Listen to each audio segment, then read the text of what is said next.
Bismillah, Assalamualaikum warahmatullahi wabarakatuh. Pada kesempatan kali ini saya akan memberikan sedikit ilmu tentang EGRP. Jadi pada kesempatan kali ini kita akan belajar tentang EGRP dasar. Ya, kita akan belajar tentang teorinya dan setelah itu kita akan praktek. Sebelum kita praktek, saya akan menjelaskan terlebih dahulu apa sih itu EGRP. Jadi EGRP ini adalah salah satu protokol routing yang termasuk dalam dynamic ya. Routing sendiri itu dibagi menjadi dua, ada yang statik dan ada dinamik. Nah, kalau statik itu mendaftarkan networknya itu secara manual, jadi kita setting uh, gateway, setting destination, subnet mask itu secara manual. Sedangkan untuk dinamik ya, dinamik itu kita setting secara otomatis. Maksudnya otomatis itu yang ngatur itu adalah protokol routingnya sendiri. Contohnya misalkan ada IGRP dan OSPF. Dan pada lab kali ini kita akan belajar tentang EGRP. Jadi EGRP itu apa? EGRP merupakan singkatan dari Enhanced Interior Gateway Routing Protocol. Di mana EGRP ini adalah salah satu protokol yang termasuk ke dalam Cisco proprietary. Jadi cuma Cisco doang gitu. Cisco yang punya protokol routing EGRP ini. Jadi merek-merek lain tuh tidak punya. Ya, namanya aja Cisco proprietary. Nah, dalam EGRP ini, EGRP memiliki uh, salah satu apa ciri-ciri, bukan salah satu ya. Ada banyak ciri-ciri dari protokol routing EGRP. Ya, yang pertama yaitu EGRP ini dia sistemnya itu hybrid, ya, hybrid routing protokol. Jadi dia itu bisa pakai distance dan bisa juga pakai reset. Nah, distance itu apa? Distance itu dia menggunakan jalur terdekat, sedangkan kalau reset itu menggunakan jalur terbaik. Ya, tapi si EGRP ini udah hybrid, jadi dia bisa dua-duanya gitu. Nah, kalau nilai administrasinya itu sendiri 90, ya, 90. Dan EGRP sendiri itu apa namanya menggunakan IP multicast 224.0.0.10 itu untuk apa namanya tuh istilahnya itu berkenalan dengan neighbornya, tetangganya. Jadi ketika si EGRP ini ingin bertukar informasi routing, ingin saling agensi bareng gitu, IP yang digunakan untuk berkomunikasi tersebut untuk berjabat tangan istilahnya ya, itu yaitu menggunakan 224.0.0.10. Nah, untuk EGRP sendiri juga sudah support VLSM atau CIDR. Nah, kalau yang belum tahu VLSM atau CIDR itu apa? VLSM itu adalah eh, apa namanya itu? Jadi dalam sebuah jaringan itu kita bisa menggunakan EGRP dengan subnet dengan prefix yang berbeda. Jadi misalkan ada sebuah jaringan dan di jaringan itu kita bisa menggunakan prefix yang berbeda-beda. Jadi bisa menggunakan prefix 24, bisa menggunakan 23 dan seterusnya. Si EGRP ini tuh sudah support ya. Jadi sudah sangat keren lah ya.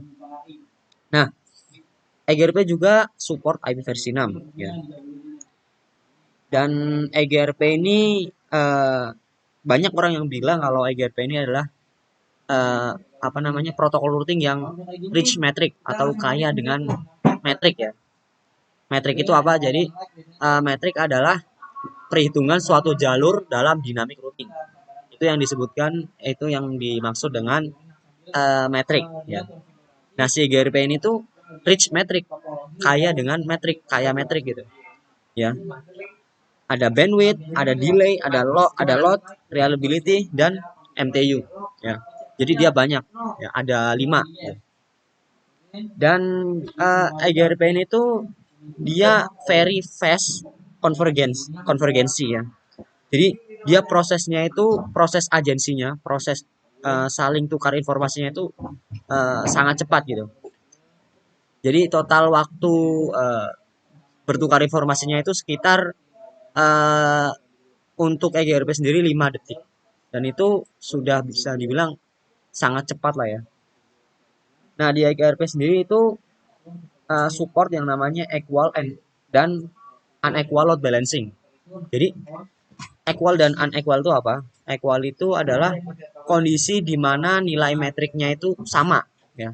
Jadi ketika si protokol routing EGRP itu sudah saling bertukar informasi satu sama lain, di mana ketika kita cek tabel routingnya itu ada informasi tentang metrik, ya. Jadi si EGRP ini tuh sudah support dengan equal dan unequal, unequal load balancing, ya. Nah, itu penjelasan sedikit terkait tentang EGRP, ya. EGRP ini bisa dibilang protokol routing yang sangat keren, ya. Bahkan EGRP ini adalah protokol routing terbaik lah saat ini. Ya, karena Cisco sendiri sangat memuji-muji akan protokol routing EGRP ini. Karena seperti yang kita tahu bahwa apa namanya itu, misalkan dalam sebuah jaringan, ya, di mana terdapat protokol routingnya tuh macam-macam gitu, macam-macam protokol routingnya, dan di situ ada EGRP. Maka si administrator jaringan itu pasti lewatnya itu si EGRP, karena pertama EGRP ini nilai administratif distance-nya tuh 90 gitu. Misalkan ada OSPF sama EGRP, kalau kita capture, kalau kita lihat, ya, kalau EGRP ini kan nilai administrasinya tuh 90, kalau si OSPF 110 gitu, ya bakalan milih yang 90. Kenapa? Karena jalur yang memiliki nilai administratif administratif distance yang paling kecil itu ya akan menjadikan jalur utama gitu. Nah, itu terkait tentang EGRP, ya. Mungkin selanjutnya kita akan langsung praktek saja gitu, biar teman-teman sekalian yang menyaksikan video ini bisa paham.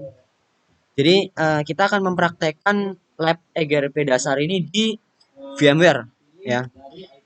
VMware. Pertama-tama kita buka VMware, ya. Nah, untuk teman-teman yang belum punya aplikasi VMware, ini saya tidak akan mempraktekkan bagaimana cara menginstalnya karena itu akan ditayangkan atau dibuat dengan video terpisah, ya.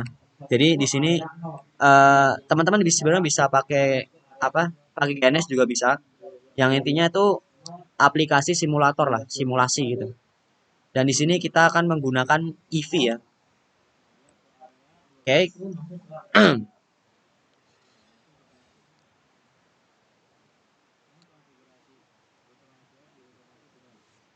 Oke, kita tunggu sebentar di sini, guys.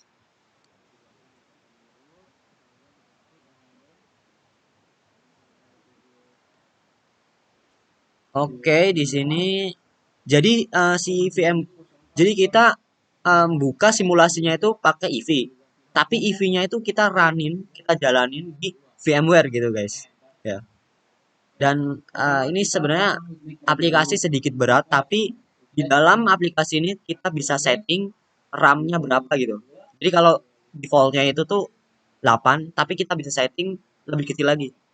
Misalkan kita setting si VMware-nya itu eh, RAM-nya tuh 4 gitu. Jadi tidak akan memakan RAM di laptop kita. Jadi biar hemat ya, guys, ya. Kita langsung buka Chrome dan kita buka EV, ya. Nah, saya sendiri kan sudah pernah membuka EV gitu. Jadi di sini udah ada kayak apa namanya tuh shortcut gitu. Jadi kita pencet EV itu udah ada.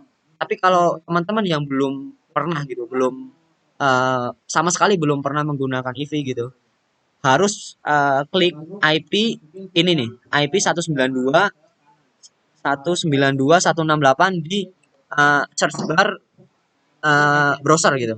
Tapi kalau saya tuh udah pernah membuka, jadi di sini udah ada gitu. Nah, di sini username-nya isikan admin dan passwordnya itu EV, ya. Dan pilih HTML console. Setelah itu sign in. Tunggu sebentar loading. Oke. Oke, di sini saya akan membuat lab baru ya, guys. Oke. Di sini ya. Sini saya akan mengenalkan apa namanya itu tampilan atau UI dari EV, ya. Di sini untuk membuat apa namanya file baru ya, untuk membuat topologi baru atau proyekan baru gitu, klik yang namanya Add New Lab di sini. Klik. Nah, di sini kita bisa kasih nama, misalkan di sini EGRP dasar gitu, guys. Ya, EGRP dasar gitu. Nah, dalam lab ini kita akan menggunakan cukup 3 router saja gitu. Nggak usah banyak-banyak karena ini namanya dasar ya. Nah, di sini, oh ya, saya tadi belum mengenalkan gitu. Oke, Oke, setelah kita membuat filenya gitu. Nah, kita akan diarahkan ke tampilan setelah kita membuat file. Nah, di sini tampilannya seperti ini. Ya, di sini banyak menu-menu sebagai berikut. Untuk menambahkan topologi baru, kita klik kanan dan di sini ada menu node. Nah, di sini tuh sudah banyak apa tuh namanya eh, device-device ya, device-device. Tapi di sini tuh tandanya itu apa namanya merah gitu, merah. Nah, artinya itu berarti nggak bisa dia. Kenapa nggak bisa? Karena apa tuh namanya filenya itu belum belum dimasukkan ke dalam EV-nya gitu. Jadi ya itu terpisah ya. Jadi eh, apa sih namanya ya? File perangkatnya itu tuh kalau misalkan kita ingin mendapatkan device yang misalkan device ini yang Apple gitu, Apple OS X gitu. Ini kan tandanya merah gitu, yang berarti nggak bisa. Nah, sebenarnya tuh bisa kalau kita mendownload filenya ini, file si Apple-nya ini. Tapi kurang tahu gitu saya mendownload gimana. Jadi setelah kita download file itu gitu, file si Apple itu nanti dimasukkan gitu, dimasukkan ke dalam VMware-nya, diekstrak segala macam, dan ntar hasilnya itu si Apple OS X-nya itu bisa dipakai gitu. Tapi saya pun kurang tahu karena saya belum pernah menyobanya gitu. Oke, kita akan apa namanya itu mempraktekannya di perangkat Cisco IOL ya, Cisco IOL. Nah, di sini number of node-nya itu 3 ya, atau device-nya 3. Nah, kerennya si apa namanya tuh VMware gitu, kerennya si EV gitu. Kita itu bisa apa merubah ya, merubah device-nya itu misalkan di sini tetap device-nya itu Cisco IOL. Tapi kita bisa rubah gambarnya itu ya, page-nya itu page lagi. Apa image-nya itu dengan macam-macam di sini. Bisa pakai apa namanya frame relay, bisa pakai Juniper, bisa pakai apa namanya Linux segala macam. Tapi dalam lab ini kita tidak usah macam-macam dan kita pakainya router PNG aja. Nah, kita bisa setting dengan RAM-nya itu 512 ya, karena Cisco sendiri itu maksimal 64 ya, 64 MB dan eh, apa kan kita kan pakainya 3 gitu. Nah, sedangkan maksimal RAM-nya itu 64. Kalau kita pakainya 1012 itu bakalan apa? Ya boros ya, guys ya. Oke, di sini kita save. Oke, setelah itu di sini kita rapin dulu. Setelah itu kita colokan di sini ya. Sangat gampang di sini guys ya. Tinggal gini-gini doang. Nah, untuk mengaktifkan device-device ini ya. Ini kan device-nya masih abu-abu tuh guys ya. Kita start all nodes agar si device ini tuh bisa apa namanya tuh bisa nyala gitu. Nah, kan warnanya biru. Nah, itu kita buka di sini. Nah, sini kita buka.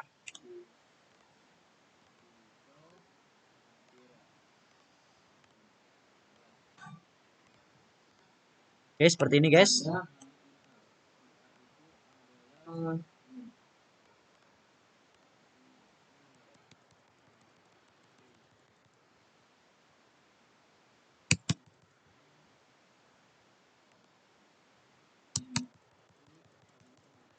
Ntar guys, kalau apa eh device dari device kalau kita menggunakan EV itu emang lama ya. Jadi emang harus diklik enter enter dulu baru dia muncul konfigurasinya. Ini kenapa ya guys? Kenapa nggak muncul guys? Nah, sudah muncul guys. Nah, klik no di sini. Kelihatan nggak guys konfigurasinya guys? Oke, sebentar guys. Saya akan minimize terlebih dahulu agar mempermudah.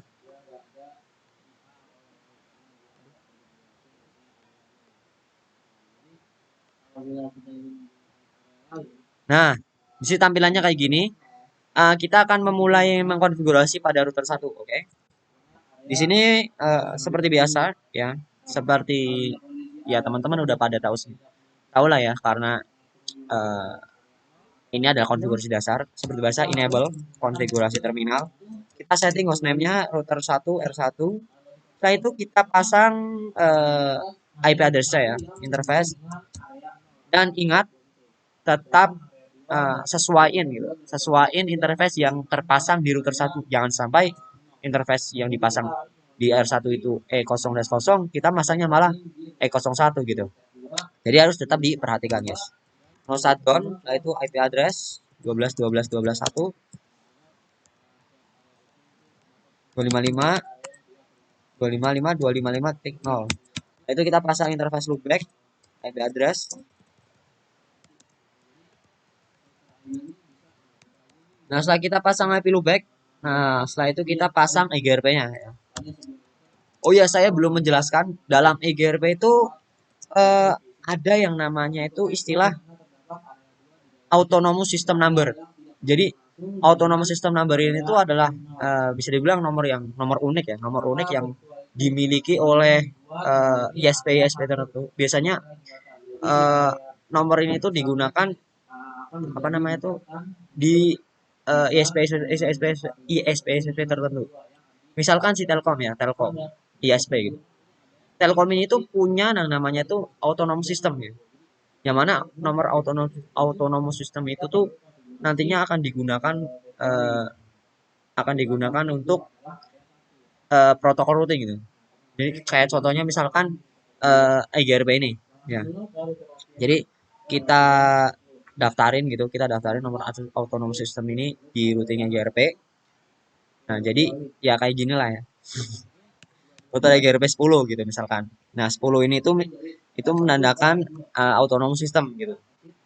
Autonomous system. Misalkan kita sebuah apa namanya? Kita di apa namanya? Di Telkom gitu. Nah, di Telkom ini kita punya autonomous system nomornya 10 gitu. Nah, kita daftarin si nomor 10 ini gitu loh. Network. Nah, itu kita daftarkan networknya. Network. Nah, kita mendaftarkan atau kita mengadvertise network 12.12 dan network 111 ya. Oke. Di sini mungkin ada pertanyaan kenapa kita menggunakan networknya itu 0000 ya, 12.12.1 0000. Sedangkan kita menggunakan prefixnya itu 24. Benar nggak? Yang mana harusnya kan 12.12.0 000 255 ya, pakai wildcard ya. Tapi kenapa kita menggunakan 00? Itu ada sebab dan alasannya, guys. Ya. Maksud dari perintah ini itu adalah kalau kita menggunakan perintah ini, wildcard masnya itu lebih lebih spesifik gitu. Nah, itu penjelasannya gitu. Jadi biar lebih spesifik aja lah. No atau summary. Perintah untuk tidak meringkas networknya. Nah, itu kita konfigurasi di router 2.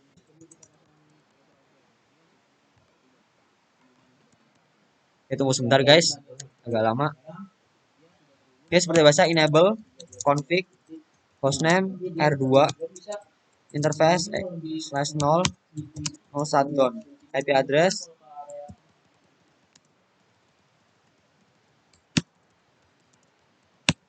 no shutdown IP address 23.23.23.255.255.255.0. Nah, kita juga pasang IP loopback-nya juga sama seperti yang lab seperti pada router 1 ya.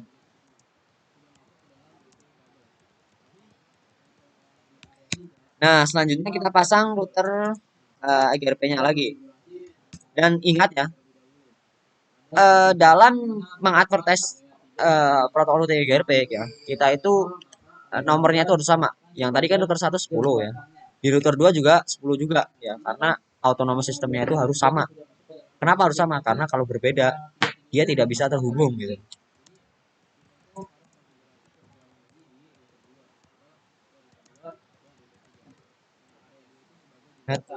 Network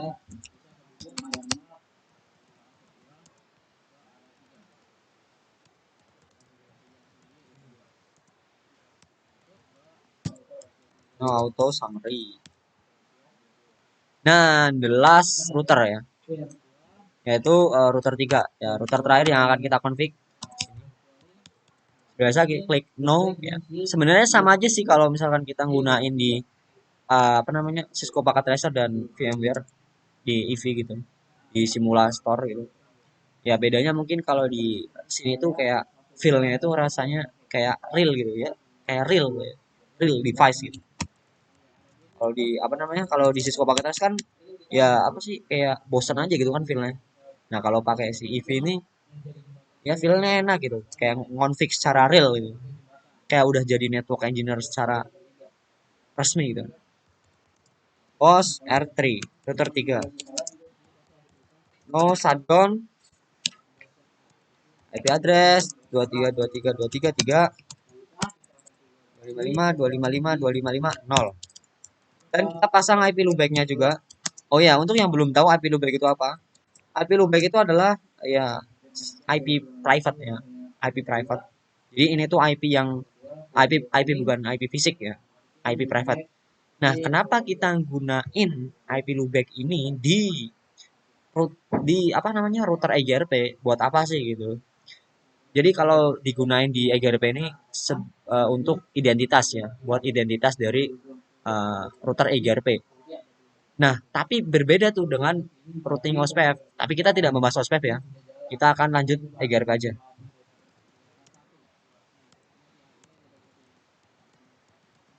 Oh ya, daripada teman-teman penasaran ya.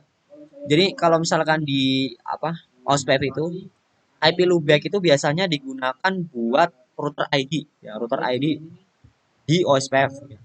Tapi berbeda ya dengan EGRP. EGRP itu buat identitasnya, identitas suatu routernya, identitas suatu router EGRP-nya. Tapi kalau SPF itu IP loopback-nya itu buat eh, router ID-nya, router ID OSPF. Jadi berbeda. Nah, itu kita pasang router EGRP 10 network 3333 0 network 232323 Oke, no auto summary. Nah, setelah kita mengkonfigurasi ketiga router ini ya, kita sudah pasang IP address, kita sudah setting hostname, kita sudah pasang router EGRP-nya. Langkah terakhir dan langkah yang paling paling paling penting yaitu adalah kita cek tabel routing dari semua router ya. Ya, pertama kita akan cek routing tabel routing si apa namanya? Router satu ya. Do show IP route. Oke, sebentar guys. Kita biar gedein aja. Nah, di sini ya bisa dilihat teman-teman ya, bahwa ada tanda D ya. D D D. Maksudnya apa sih tanda D ini ya? Jadi tanda D ini atau kode ini adalah menandakan EGRP ya. Kita bisa lihat di sini code D EGRP. Berarti D ini adalah protokol routing EGRP yang sudah berhasil bertukar informasi dengan router lain. Jadi router satu ini sudah bertukar informasi dengan router-router lainnya gitu. Jadi udah saling bertukar dengan 22, sudah tukeran sama 230, sudah tukeran sama 33. Nah, berarti artinya apa? Artinya sukses gitu. Nah, langkah yang terakhir ya, kalau kita sudah ngecek tabel routing, yaitu kita tes ping. Fungsinya buat apa? Buat ngetes apakah ya, apakah network tersebut atau IP tersebut itu bisa tes koneksi gitu. Ya jangan cuma tabel routingnya doang, tapi pas tes ping itu gagal gitu. Ya itu kan lucu kan namanya guys. Jadi kita perlu tes ping. Ping